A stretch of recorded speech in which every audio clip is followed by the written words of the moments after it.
চারিদিকে শুধু রুমঝুম বৃষ্টি আর বৃষ্টি। এই বৃষ্টি যেন থামবার নয়। কয়েকদিন ধরে প্রচুর বৃষ্টি পড়ছে আর এই বৃষ্টির ভিতরে খিচুড়ি খেতে ভীষণ ভালো লাগে। আমার কাছে মনে হচ্ছে অধিকাংশ ঘরেই এখন গরুর মাংস আছে, আর গরুর মাংস দিয়ে এই খিচুড়িটা খেতে ভীষণ ভালো লাগে। একবার এই রেসিপি ট্রাই করে দেখবে, আর এই ঠান্ডা ঠান্ডা আবহাওয়ায় এই খিচুড়িটা একবার খেলে জাস্ট সারা জীবন মুখে লেগে থাকবে।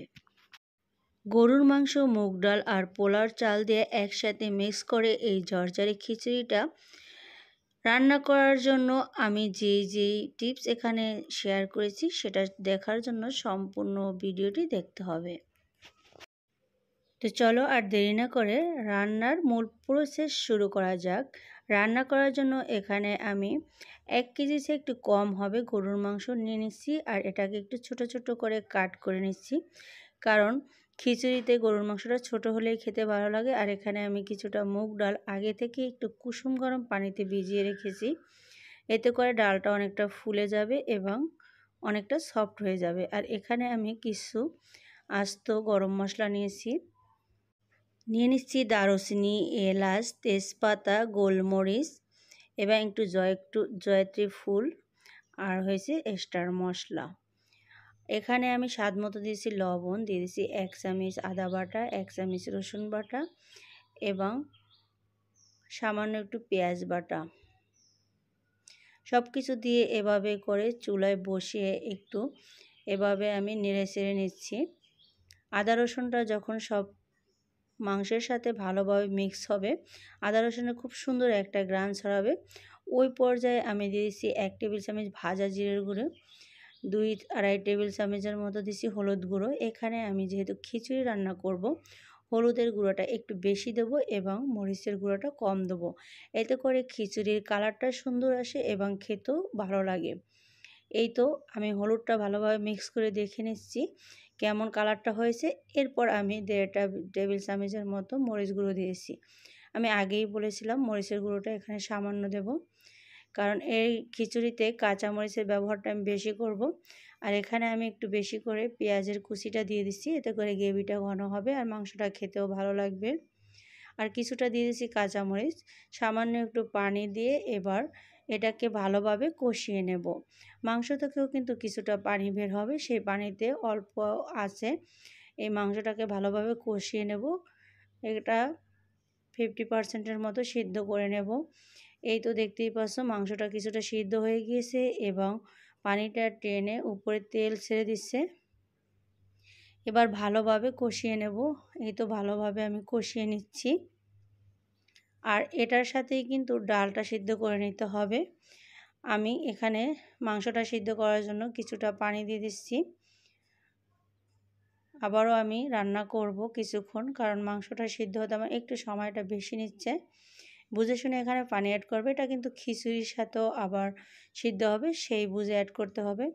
তো কিছুক্ষণ রান্না করার পর এরকম পানিটা কমে গিয়েছে, এই পর্যায়ে আমি মুগ ডালটা দিয়ে দিচ্ছি।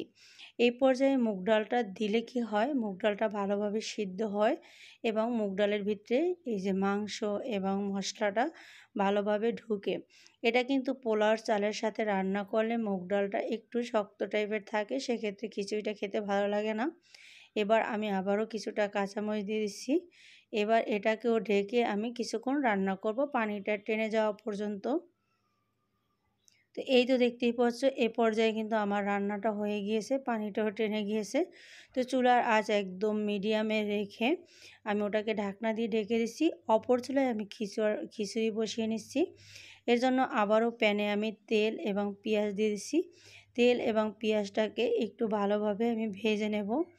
এই তো দেখতেই পাচ্ছ পেঁয়াজটা যখন এভাবে ভাজা হয়ে যাবে, ওই পর্যায়ে এর সাথে আমি দারুচিনি এবং এলাচ দিয়ে দিচ্ছি, আর দিয়ে দিচ্ছি এখানে পোলার চাল। এখানে আমি 1.5 পটের মতো পোলার চাল অ্যাড করেছি, আর দিয়ে দিচ্ছি স্বাদ মতো লবণ, দিয়ে এটাকে ভালোভাবে একটু ভেজে নেব। চালটা যখন ভাজা হয়ে যাবে, চালটা কিন্তু হালকা হয়ে যাবে, ঝরঝরে টাইপের হয়ে যাবে। ওই পর্যায়ে বুঝতে হবে চালটা ভাজা হয়ে গিয়েছে। আর চালটা ভাজা হয়ে গেলে সেই রান্না করা ডাল এবং মাংসটা আমি এর সাথে অ্যাড করে এটাকেও আমি কষিয়ে নেব। ডালটা কিন্তু আমার 50% বেশি সিদ্ধ হয়ে গিয়েছে। এই পর্যায়ে এটার সাথে আমি ভালোভাবে মিক্স করে নেব। যেতটুকু পরিমাণ দেওয়ার দরকার দিয়ে দেবে। আর তা এভাবে রেখে এই ডাল আর মাংস রান্নাটাও রেখে দিতে পারবে। সেটাও কিন্তু আবার ভাত দিয়ে কিংবা রুটির সাথে খেতে ভীষণ ভালো লাগে। তো অর্ধেকের বেশি এখানে আমি মাংস দিয়ে দিচ্ছি, আর কিছুটা মাংস আমি একটু রেখে দিচ্ছি, সেটা আমি রুটি কিংবা ভাতের সাথে পরে রান্না করব, তার জন্য রেখে দিচ্ছি। তো এখানে আমার কালারটা একদম পারফেক্ট এসেছে। যদি এ পর্যায়ে মনে হয় যে হলুদের কালারটা একটু কম, আবার চাইলে একটু হলুদ দিয়ে এভাবে কষিয়ে নিতে পারবে। তো আমার কাছে মনে হচ্ছে সব কিছু ঠিকঠাক। এবার আমি ভালোভাবে কষিয়ে নিচ্ছি। কষানো হয়ে গেলে এখানে গরম পানি অ্যাড করতে হবে। আমরা যেরকম পোলার চাল এবং ডাল হিসাব করে পানি নেই ডাবল, এখানে ডাবল একটু বেশি নিতে হবে, কারণ ডাল দিয়ে রান্না করছি। তো সব কিছু দিয়ে আমি ঝালের জন্য এখানে কিছুটা বোম্বাই মরিচ অ্যাড করেছি। এতে করে এই খিচুড়ি থেকে অনেক সুন্দর বোম্বাই মরিচের ঘ্রাণ ছড়াবে এবং খেতেও ভালো লাগবে। আর খিচুড়ি কিন্তু একটু ঝাল ঝাল হলেই খেতে ভালো লাগে। তো কিছুক্ষণ রান্না করার পর যখন পানিটা অনেকটাই টেনে গিয়েছে, এবার কিছুটা গরম মশলার গুঁড়ো আমি এর সাথে অ্যাড করছি। এবার গরম মশলার গুঁড়োটাকে ভালোভাবে মিক্স করে ঢাকনা দিয়ে ঢেকে চুলার আঁচটা একদম লোতে রেখে দমে রেখে দেবো 10 মিনিট। 10 মিনিট পর আমি একটু নেড়েচেড়ে তোমাদের দেখিয়ে দিচ্ছি। এটা কিন্তু এখনও একটু ভেজে ভেজা টাইপের আছে। এ পর্যায়ে তাওয়ার উপরে রেখে বা চুলার আঁচটা একদম লোতে রেখে 15 থেকে 20 মিনিট এভাবে রেখে দিলে একদম খিচুড়িটা পারফেক্ট ঝরঝরে হবে। তা আমি একটু ঘি দিয়ে দিচ্ছি, আর ঘিটা দেওয়ার কারণে খিচুড়িটা খেতে আরও বেশি ভালো লাগবে। তবে কেউ চাইলে ঘি স্কিপ করতে পারবে। তো দেখতেই পাচ্ছ 20 মিনিট পর খিচুড়িটা একদম পারফেক্ট ঝরঝর হয়ে গেছে এবং সবগুলো ভালোভাবে সিদ্ধ হয়ে গেছে। পুরো ঘ্রাণে ঘর মমা করছে, খেতে এখনই ইচ্ছে করছে। তো তোমাদের আমি একটু পরিবেশন করে দেখিয়ে দিচ্ছি এটা কতটা সুন্দর এবং পারফেক্ট হয়েছে। তো এইভাবে একবার খিচুড়ি রান্না করে এই বর্ষা বা বৃষ্টির দিনে প্রিয়জনের মন খুশি করে দিতে পারবে এবং পরিবারের সকলকে এটা উপভোগ করার জন্য তৈরি করে দিতে পারবে। তো কেমন হলো ভিডিওটি অবশ্যই কমেন্ট করে জানিয়ে দেবে, লাইক করে দেবে, শেয়ার করে দেবে, আর চ্যানেলটি সাবস্ক্রাইব করে আমার পাশে থাকবে। অল নোটিফিকেশনে ক্লিক করে রাখবে, যাতে করে নতুন কোনো ভিডিও দিলে সঙ্গে সঙ্গে তোমরা সেটা পেয়ে যাবে।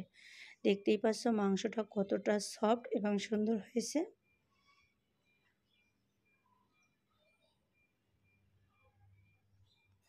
তো এটা শসা এবং লেবু দিয়ে পরিবেশন করে নেবে।